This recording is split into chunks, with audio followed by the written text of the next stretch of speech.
Hey,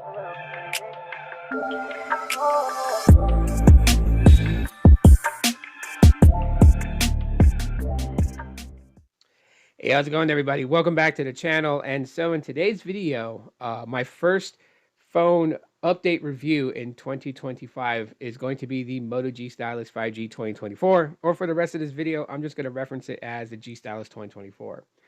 And you know what? Honestly, since picking up this device, using it, it has been one of the devices that I'm always going back to. It is most of the time in my pocket. It's just an all-out great phone to use, but I'll get more into that here in just a minute. First thing that I would ask all of you wonderful people is if you guys could do me a solid and smash the like button and turn on notifications so you don't miss an upload.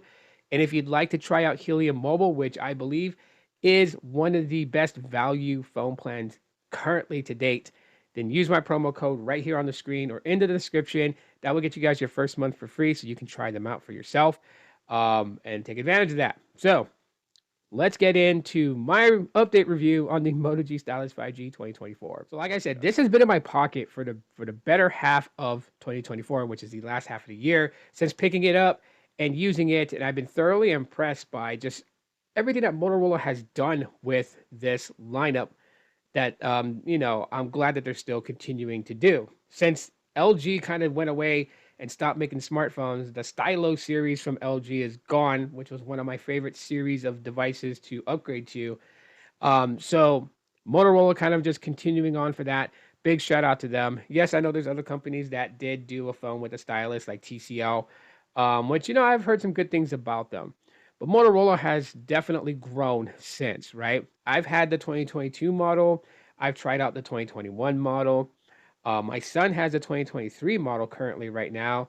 So the 2024 model just made sense to me to pick up, and I found it at a very good price, a very good deal, and I'm glad that I did. There's a lot of good things that's happening here that I can see that Motorola kind of matured and just created something really nice and elegant, but still kept it in the mid-range area. Seeing that this device did not sell for like 600 bucks, I was expecting that was going to happen with all the things that it was giving. Now, these are minor things. They're not major things that, you're going to like do backflips and a somersault at the same time. But I can say, though, the choices that Motorola made in constructing this device, right? The sides of the device, they feel really nice. Yes, it's got that box feel, but just feeling it, it's got that nice feel to it, and it feels great in the hand. The vegan leather back is a nice touch, doing away from polycarbonate plastic. It's a very nice touch, and they still kept the price low. Now, yes, one of the things that kept the price low was that it used the Snapdragon 6 Gen 1. But I can tell you guys that compared to the previous year's model, the 2023 model, that also had the 6 Gen 1, the software optimization on the G Stylus 2024, much better, much better. Well done, Motorola. Now, alongside, the software, you got some playful things that you can do, with like, adding little effects to it and stuff like that. I think that's pretty cool. That's a little raindrop effect that's happening. I think that just adds a nice touch to it. Nothing, outlandish or over the top, but still something there, a little bit fun to kind of, mess around with.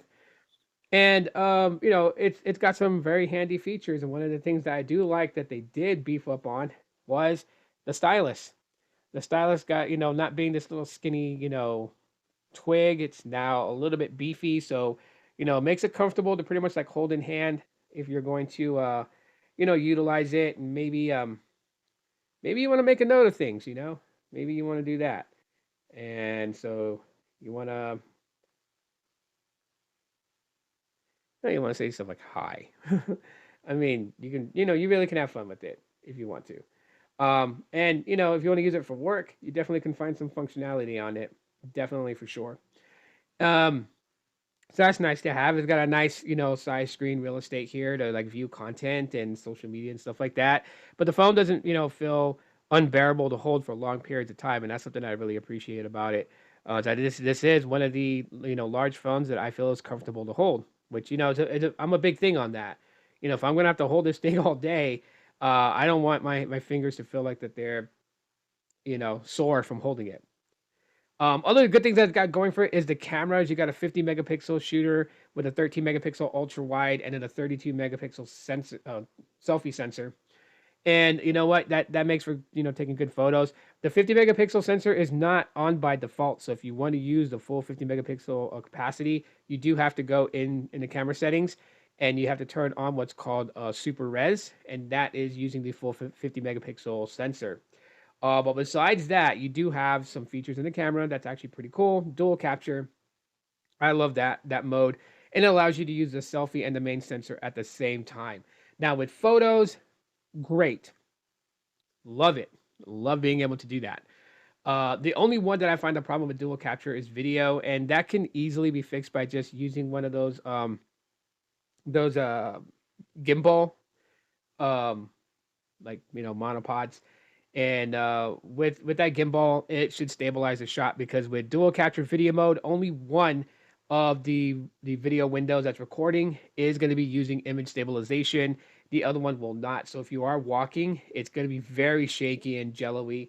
So using a gimbal will alleviate that. And that's, my opinion, but my advice to people out there: use a gimbal, especially if you're a content creator, and then you can really get creative with the dual capture mode.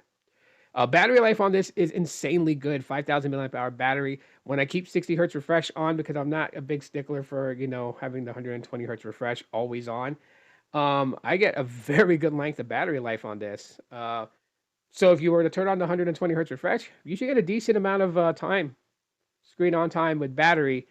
For some reason, it's like this phone sips power. And maybe that has to do with the 6th Gen 1 chip. Its power efficiency is probably really good. And that's the reason why Motorola decided to go with that same chip again for this model. And you know what? I don't blame them, because everything about this phone is just smooth. You even got a 3.5 millimeter headphone jack, which is a nice touch, keeping that on a device, because most smartphones today don't have that. So I can appreciate that in this phone. Being able to plug it into my aux line in my vehicle, so I don't have to use Bluetooth to listen to music. I can just do it straight, plug in the audio cable, and just play a song. All things about this phone is pretty solid, and the fact that I can rock this thing without a case and feel, uh, I guess you can say, confident in its durability. I've dropped this thing several times, and thankfully the screen didn't crack, and there wasn't much damage to it. And then of course, the last thing that I really like about this phone is its gestures, like, chop, chop to wake up the flashlight, chop, chop to turn it off, flick, and it turns on the camera. I mean, those things are just awesome in my opinion. Overall, still worth getting in 2025 if you're looking for a new phone around this time. You don't want to spend a whole lot of money, but you want something that's going to give you some nice features to play around with, or even use like for work and stuff like that. Don't count out the G Stylus 2024. But that's my quick update review on this device. Let me know what your guys' thoughts are. If you have any questions or even emotional outbursts, drop them in the comment section of the video. And again, smash the like button. It does help out. Thanks for checking out today's video. Now I'll talk to you on the next one. Aloha.